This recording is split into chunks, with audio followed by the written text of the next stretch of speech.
અલગ અલગ વિસ્તારોમાં રાત્રિના સમયે પોલીસ કોમ્બિંગ કરી રહી છે. પોલીસે કોમ્બિંગ કરવાની નવી ટ્રીક અપનાવી છે. કોમ્બિંગ પહેલા પોલીસ દ્વારા એનાઉન્સમેન્ટ કરવામાં આવી છે. સુરત શહેર પોલીસ એક્શન મોડમાં આવી ગઈ છે. અલગ અલગ વિસ્તારોમાં રાત્રિના સમયે પોલીસ કોમ્બિંગ કરી રહી છે. પોલીસની કોમ્બિંગ કરવાની નવી ટ્રીક અપનાવી રહી છે. કોમ્બિંગ પહેલા પોલીસ દ્વારા એનાઉન્સમેન્ટ કરવામાં આવે છે અને જો કોઈ પાસે હથિયાર કે ઘાતક વસ્તુ હોય તો પોલીસ સમય આપે છે તેમાં જાતે મૂકી જાઓ. તે પછી જો કોમ્બિંગ સમયે કોઈના ઘરમાંથી કે વ્યક્તિ પાસેથી હથિયાર કે કંઈક વસ્તુ મળશે તો કાર્યવાહી કરાશે. જહાંગીરપુરા પોલીસ સ્ટેશન દ્વારા પોતાના પોલીસ સ્ટેશન હદ વિસ્તારમાં આવેલ સંવેદનશીલ વિસ્તારોમાં કોમ્બિંગ હાથ ધર્યો હતો. પ્રધાનમંત્રી આવાસ સુમન વંદન ખાતે લોકોએ પોલીસને સહકાર આપતા મોટી સંખ્યામાં હથિયારો સ્વયંભૂ મૂકી ગયા હતા. લાકડાના ફટકા, લોખંડનો સળિયો, રેમ્બો છરી, તલવાર, ચપ્પુ એમ મળી કુલ 43 હથિયારો લોકોએ જમા કરાવ્યા હતા. ગતરોજ સચિન પોલીસે પણ આ જ પ્રમાણે કામગીરી કરી હતી.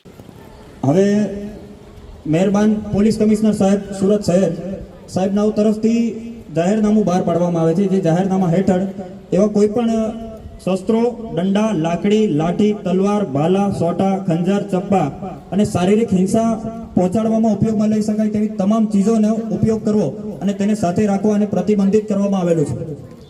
સાંભળ્યું?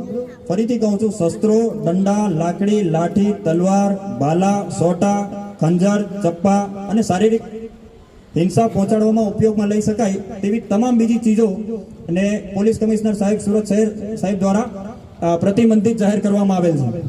તો તમામને અહીંયાથી સૂચના આપવામાં આવે છે. અહીંયા બહેનો પણ હાજર છે અને ભાઈઓ પણ હાજર છે.